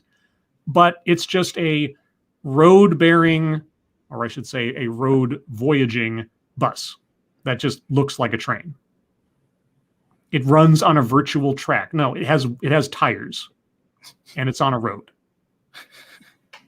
It's actually just the guy knocked it out of the park in just 5 words. It's just like, okay. Anyway, aside from that, okay. The first thing I put up today. So, little known fact. I have a hard time getting to sleep in absolute silence. All right.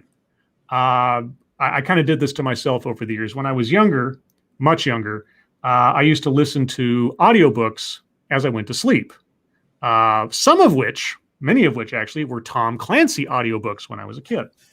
And as a consequence of this, I kind of got this internal flaw that I kind of need something happening in the background to sort of lull me to sleep, right? Mm. And so as a consequence of that, in the modern day, rather than listening to audiobooks, I will like cook up a playlist or something on YouTube and let that just play at low volume in the background as I go to sleep at night on a tablet. Well, anyway, that's all preamble to say. When I woke up this morning, and I always unplug and then turn off my tablet because I don't need it for the rest of the day, basically. Before I did that, I always turn it on and check it to make sure I don't have any like messages or something else happen. Anyway, the first thing that popped up was the YouTube homepage, and there was this official announcement trailer for what I could only assume to be a video game. And it was just called Lies of P. Oh yeah, I saw a trailer for that too recently. Yeah, Lies of P. And my first thought was, is this a German sex production? Setting that aside. Anyway, I didn't know what it was. So, and I didn't look at the description. I was just like, okay, I will spend 2 minutes watching this before I get out of bed. And it quickly became apparent, and spoiler alert, because it is in the description of the thing, it is a Dark Souls-like game, but set in, I don't know, like Victorian France, maybe, or something like that during the play. I don't know. I can't tell for sure. Either way, it is a game inspired by the classic story of Pinocchio. So the Lies of P refers to the lies of Pinocchio, except that Pinocchio is now a steampunk mechanical clockwork automaton with a Anakin Skywalker full-on black and gold arm on one side, and they didn't show any gameplay. It was just a rendered cutscene. And as soon as I realized by the end of this that this was a Pinocchio thing, I figured that out for myself by the end of the trailer without the other information. I was just kind of taken aback. I was like, and I read the description, it says, inspired by the classic story of Pinocchio. And so today I tweeted out this. Next up, D-Day. An autonomous mechanical fighter plane takes on demonic forces released from a satanic circus in the skies over Germany in a grim World War I setting. Inspired by the classic story of Dumbo. Oh my God. And I tweeted to the development studio that does the game, and it says, I am ready to join your writing team. I know. I'm being a smartass. But all the same, wouldn't that be cool? The Dumbo movie or the Pinocchio game? the Dumbo game. The Dumbo game where you play a mechanical fighter plane shooting down demons over Germany in World War I. I don't see the connection, but sure. Well, I mean, okay, whenever I think of Pinocchio, the very first thing I think of is the Disney movie. Uh-huh. Okay, so that's why I went to Dumbo. I try to think of like what would be the most ridiculous Disney movie to try to make a Souls-like grimdark clockwork game out of. And I was like, Dumbo. Mm. So that's all it is. Never mind. Okay, anyway, I tried my best. With that, though, we're going to move on to question time. So, guys, if you have questions, comments, concerns, complaints, conspiracy theories, put them in the chat now. If you have questions for us directly, please put plenty of question. Uh-oh, I said it. I said it! I actually said the word. It's been a long time since I screwed that up. If you have any questions for us directly, please put plenty of chat marks after those. If you have any statements for us to consider, please put plenty of statement marks after those. If you don't know what I'm talking about, I kind of already gave away the story, so never mind. This one comes from Dr. Keeve. Scribe, are you going to update your TED Excellence intro with Little Butts New? Hi, Scribe. You know, here's what happened is that I forgot to do that. That's the short version. I updated the regular Scribe intro on my StreamYard to have that, but I didn't actually update the other intros I've cooked up with the same musical cue. So I'm going to have to do that for TEDx as well. I just skipped my mind. Have you heard Grand Monkey's new recording for me? I have not. Okay, let me. Well, hell, I'll just play this.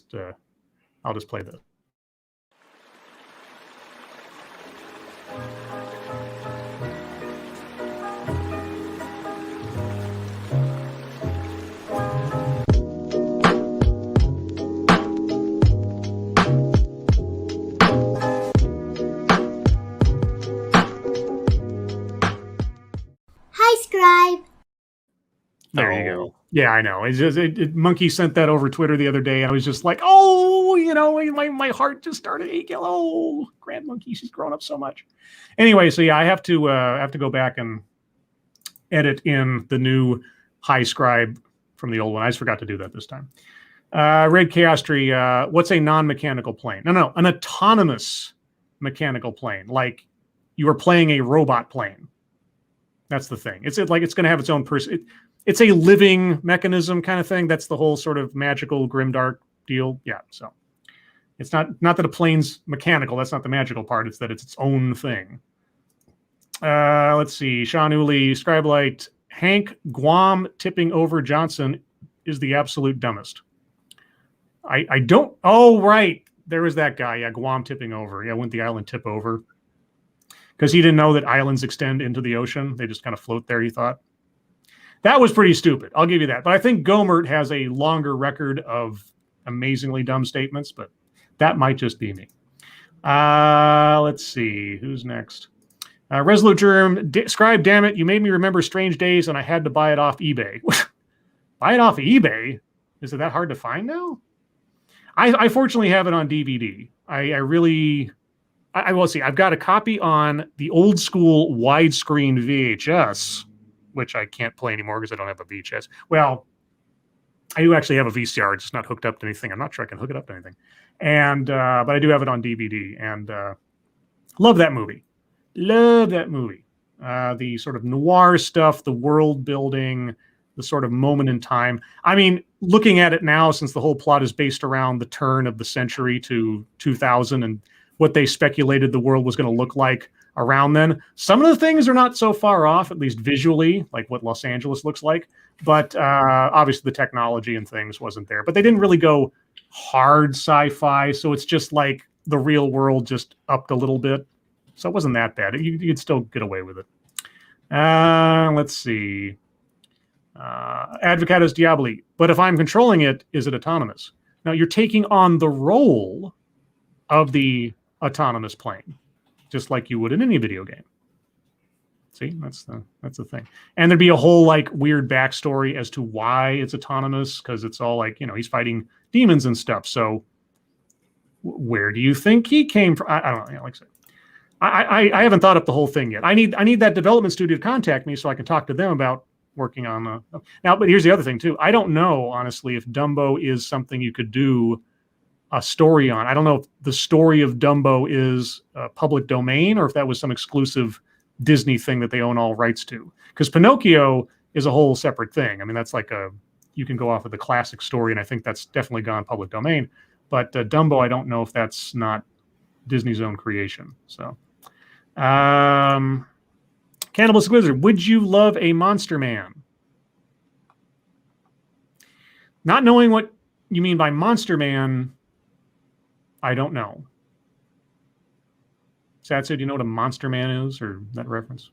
No, that doesn't ring any bells. Did you see this thing about Chris Cuomo apologizing? Oh, did he apologize for advising his brother on how to handle the sexual assault allegations? I put my colleagues here, who I believe are the best in the business, in a bad spot. I never intended for that. I would never intend for that, and I'm sorry for that. Check this out. Somebody said, this is a bad look. He shouldn't have come out and said this because it only feeds the perception that CNN doesn't have journalistic standards. Wow. Now that is a take. I was just like, you do not understand the paradox you just built right there, did you? I mean, let's set aside an entire summer of Chris Cuomo interviewing his own brother in what amounts to propaganda pieces for Andrew Cuomo's political career over the course of the pandemic, while at the same time his brother was setting things up to kill old people and then cover it up. Yeah, we didn't already know that CNN took a very, very soft touch to the relationship between Chris Cuomo and Andrew Cuomo. I mean, some things are unavoidable. They are brothers, okay? I mean, there's some things you just can't, like, Chris Cuomo attended a dinner with, okay, big deal. I don't know what advice he gave his brother on this, trying to PR it or trying to spin it.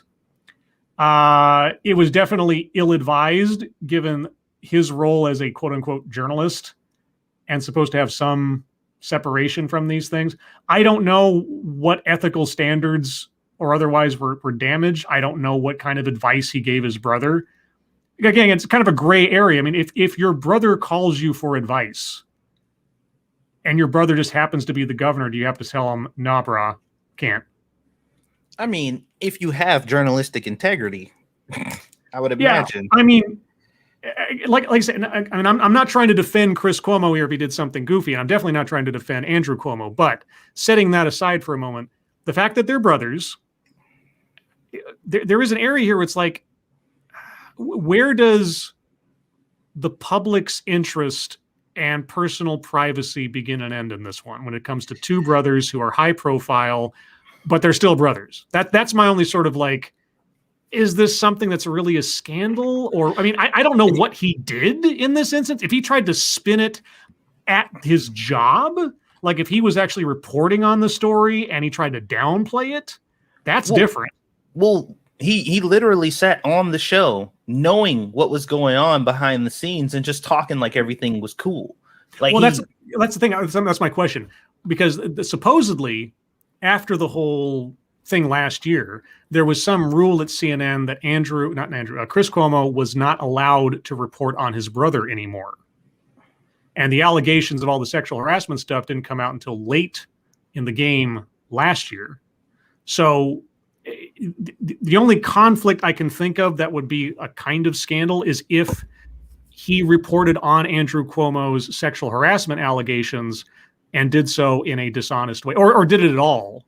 But outside of that, if he had private conversations with his brother, again, is that a violation of anything? Yeah, I don't know. I'd have to know the full context because I don't understand. I don't know the whole story. Yeah. All I saw is the apology. So yeah, no, I get it. And he apologized and everything else. Without knowing what he did, I guess the issue would be, did Chris Cuomo's professional role inappropriately intersect with his brother's situation? That's all. If not, them talking about their lives and problems, okay, like I said, I'm not going to go, I've said it 3 times already, but that's just sort of like my And again, this is not me like some kind of advocate for Chris Cuomo or Andrew Cuomo. I am no particular fan of theirs, but I take each story on its own merits. It's like, okay. Anyway, moving on. Osan says, would Snoopy be our wingman for at least a few missions, Scribe Light? Well, I had thought about that. Obviously, you couldn't use Snoopy because that is definitely copyrighted and everything else. But there's not to say that, there could be an Easter egg of, an autonomous aircraft that was also a dog that was talking about trying to hunt down the Red Baron. Just something in there. I mean, maybe the Red Baron's one of the bosses. I don't know. I haven't put too much thought into this. Puddock, what about the Dumbo crows? We can't have those. Those are racist. Let's see. Travis Gardner, Scribe Light, remember when the Oklahoma governor had the barbecue outside? Well, he blamed Biden for a Chick-fil-A sauce shortage, so he was given a Oklahoma State official pack of Chick-fil-A sauce. I only vaguely remember the story, but that's good PR on Chick-fil-A's part. Because, you take a goofy situation and turn it around into something that's Instagram worthy. Yo, my mom, she's addicted to that stuff. Fucking Chick-fil-A sauce. And I've had Chick-fil-A before, but I've never gotten like their nuggets or whatever. She's like, you have to try this. I mean, it's basically just really, really good honey mustard. Mm-hmm. Like, I've never had it. Oh man, every time she goes, she buys a bottle of it. So there's just like several bottles just like in her house. But yeah, it's pretty good. Resolute Germ. How many sci-fi and cartoon DVDs is too many? I guess more than you'll ever be able to watch.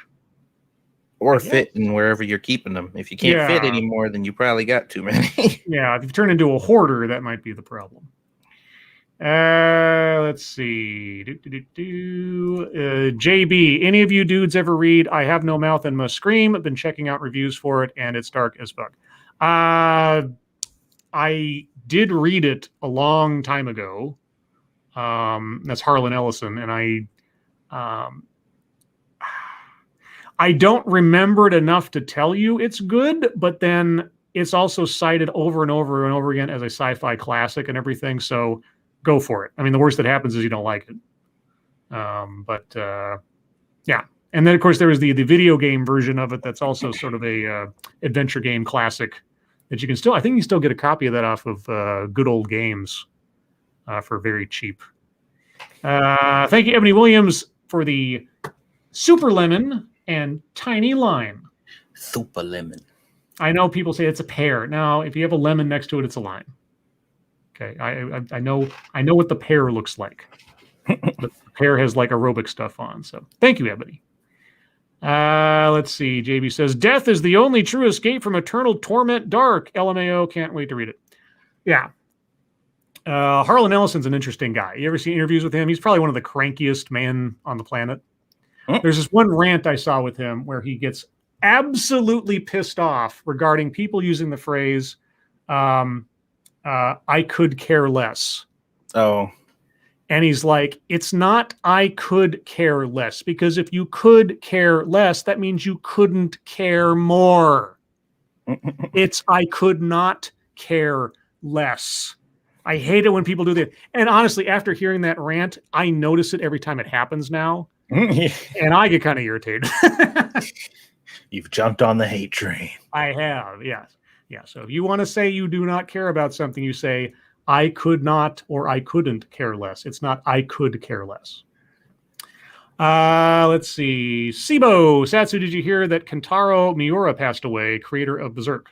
Yes, and there were a whole bunch of tributes to him on Final Fantasy XIV of all games.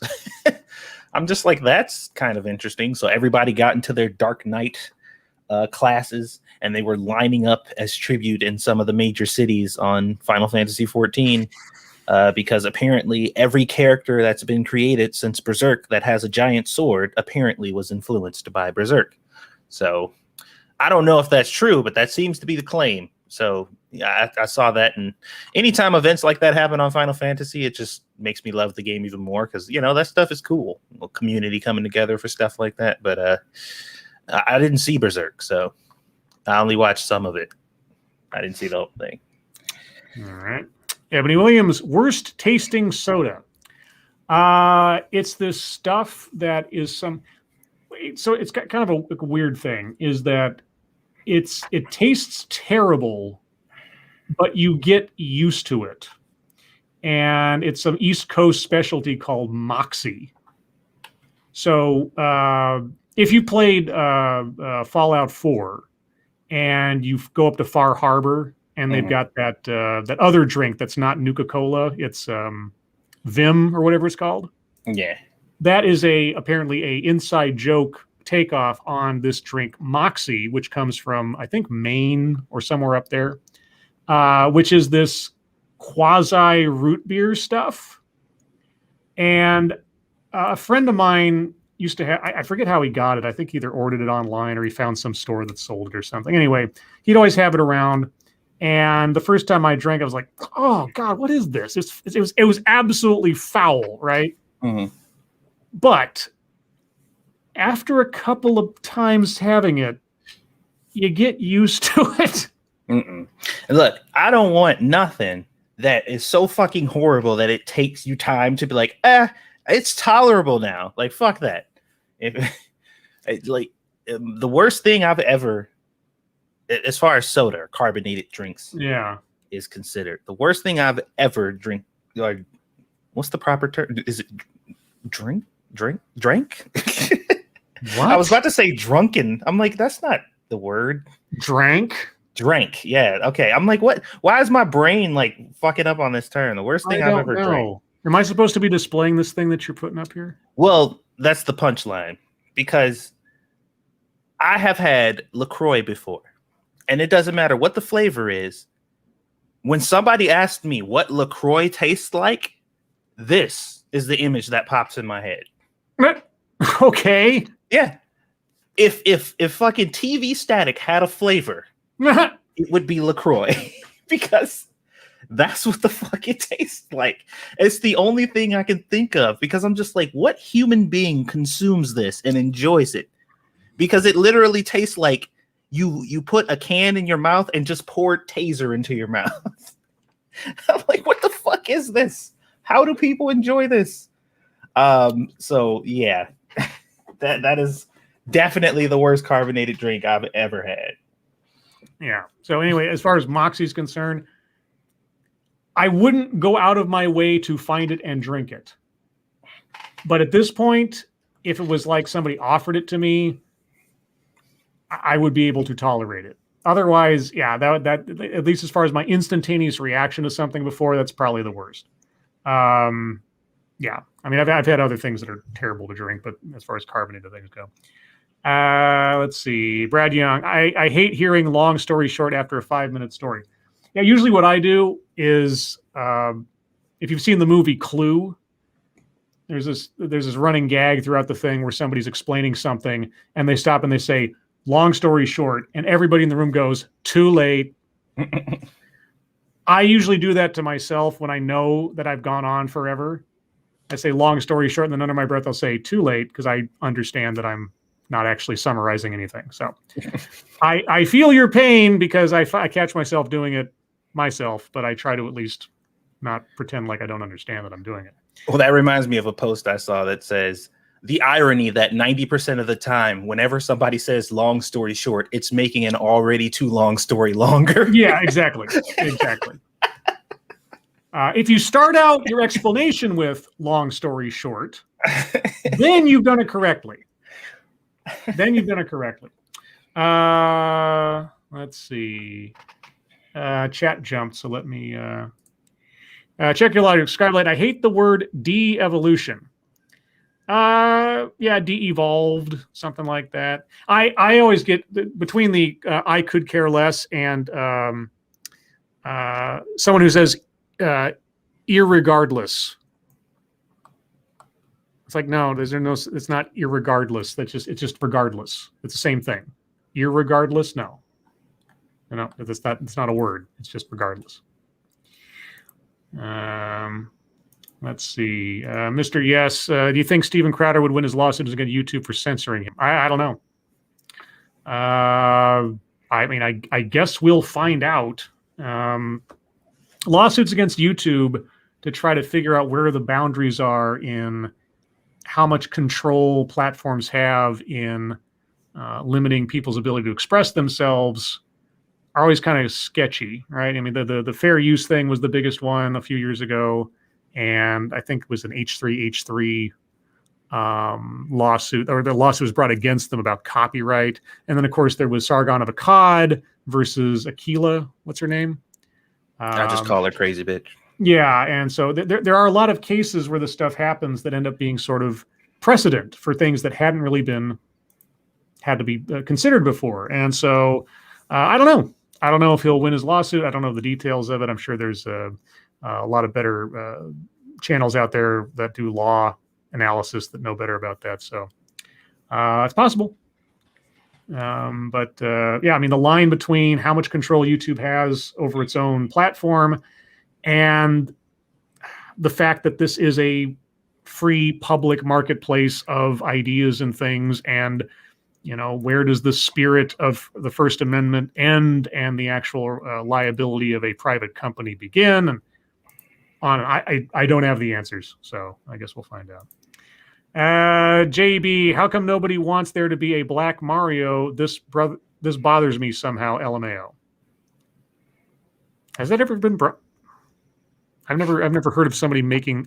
Maybe it's been made, but I've never heard that argument in the first place. So Yeah, people tend to leave Nintendo products alone. Okay. Because Nintendo is one of those beloved, can't really be touched things. And honestly, why it's one of those things like that's the correct thing to do. You make up a new character. You don't just color swap a sprite on a video game and say, haha, new character. Like, no. Come with a new character. Like, what? Nah. Anyway, let's see. Who else? Puddock. Satsu, have you tried Chick-fil-A's Polynesian sauce? Nope. All right, that answers that one. Mr. Yes. Satsu, how tall is Squeedus? I don't know exactly. You haven't started like keeping track on the inside of a door frame, a little marks or something? I'd probably start doing that in the house, but not in an apartment I'm renting. All right. Well, you can always paint it over. Yeah. Should, I mean, they're going to find a way to take your deposit anyway. I actually found out, I think I talked about this before, a lot of places, especially apartment complexes or whatever, have rules to tell the inspectors or the people that they're looking at the place that it is mandatory that they find something to charge you for. Like they are not allowed to put on that paper, there's nothing wrong. Even if there is nothing wrong, they have to find something. I'm like, that sounds illegal and a little fucked up. Let's see. Frosted Glass, best hero from Greek mythology. Ooh. I mean, I'd be torn between Odysseus and Perseus because those guys had some pretty awesome collection of adventures. And of course, I'm kind of partial to Perseus because of Clash of the Titans and the whole stop motion fight Medusa scene, which still scares the hell out of me every time I see it since I was terrified as a kid. So yeah, somewhere in there. I mean, Odysseus had, kind of the more, there's so many interesting things like the Sirens and the Cyclops and Medusa and, all that, just the Kraken. I just one of those two. The Kraken or the Golden Fleece. Now, admittedly, I might be sort of conflating Greek myths with Perseus that he didn't actually go on because of Clash of the Titans. That might have ruined my mind a little bit, but Perseus wasn't exactly a non-active guy, so yeah. You have any favorite Greek heroes, Satsu? Kratos. There you go. Yes, Kratos. Kratos is certainly the greatest of all Greek mythological heroes. I mean, he's definitely the strongest, but hero, I would never call. I'm like, Kratos is about as far from a hero as you could possibly be. That is right. Although he's becoming more of that now that he has a son. Yeah. His whole attitude about his situation has definitely changed since he wiped out the entire Greek pantheon. I'm like, yeah, he killed a bunch of fucking out of control gods, sure, but he did it for his own selfish reasons. Like, he wasn't doing it for fucking peace and justice. He wanted vengeance, and he fucking tore through literally anything and everything to get it. He didn't give a fuck. Yeah. So I'm curious to see what they do in the next one, where they take the story since they've decided to. I mean, is he just going to end up killing every mythical pantheon of characters going across the centuries? So it's like the Greek pantheon's all dead. Now he's going after the Norse pantheon. And then after that, will he like suddenly find himself in like China or something, just taking down like dragons and things? I don't know. Who knows? But no, if he ends up in like taking on the Aztec gods, right? Like with all the names that I can't pronounce, that'd be something. Let's see. Mr. Scribe Light, favorite dialogue between House and Foreman. Oh God. You're asking me to remember interactions from a TV series whose episodes I have not watched in years, so I couldn't tell you. The dialogue between those two characters, most of the characters, was always just awesome to listen to. So I'm sure there's something in his interactions with him regarding Foreman's relationship with 13 that was hilarious, but I can't remember it. Let's see. Anybody that I haven't... Data Wasteland. Have either of you two had kombucha before. Kombucha? Kombucha? No, I haven't. Nope. Well, there you go. And one more before we wrap up. Who's this? Harvos Marbos. Do you remember the Richard Pryor movie called Critical Condition and The Toy? I think either one could be made today, especially The Toy. The Toy, definitely not. Now, do you know about The Toy? I think you explained that to me before. Yeah. Richard Pryor is purchased as entertainment for a rich guy's son. Yeah, that could be made. Critical Condition. I don't remember the details of Critical Condition to say. The Toy would be a non-starter. Unless if you race swapped it, you could probably get away with it. If it was like, I don't know, Zach Galifianakis as the Toy and Eddie Murphy as the father buying him or something, you could probably get away with something like that. Maybe.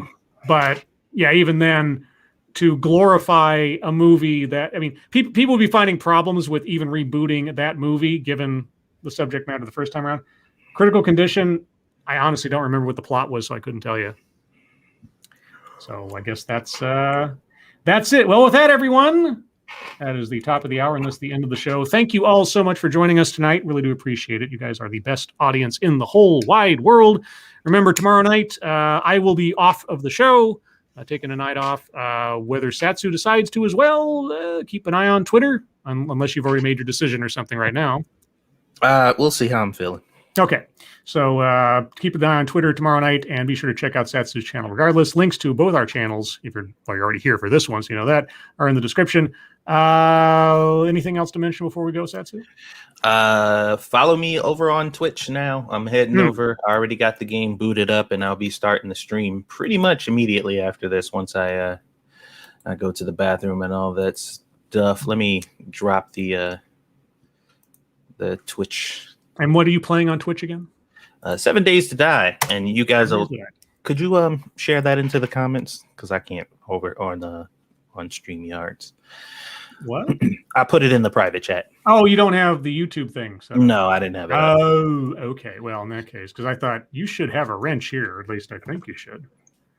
Okay, so yes, here is the link in the chat to Satsu's Twitch channel. Go check that out. But as for myself, I won't see you guys again, at least on this show, until Monday. But I may be doing something on Sunday. As always, follow us on Twitter for the most immediate notices of anything going on with our channels. But anyway, everyone, thank you so much for joining us. Moderators, thank you for keeping an eye on things. Even though everyone is so well behaved, you have very little to do. Everyone who donated, thank you. Thank you so much for your generosity. I really do appreciate it.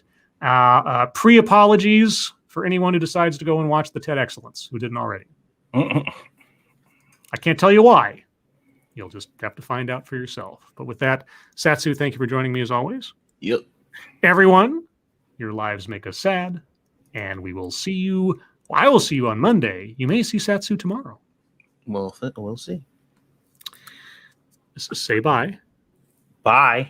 Okay, now I can do this. And now I take out my copy of Screw the Roses, Send Me the Thorns, the romance and sexual sorcery of sadomasochism. Sadomasochism. And today's secret word is surroundings. Surroundings, huh? Are you comfortable in your surroundings, Satsu? Most of the time. What times aren't you? When other people are in them.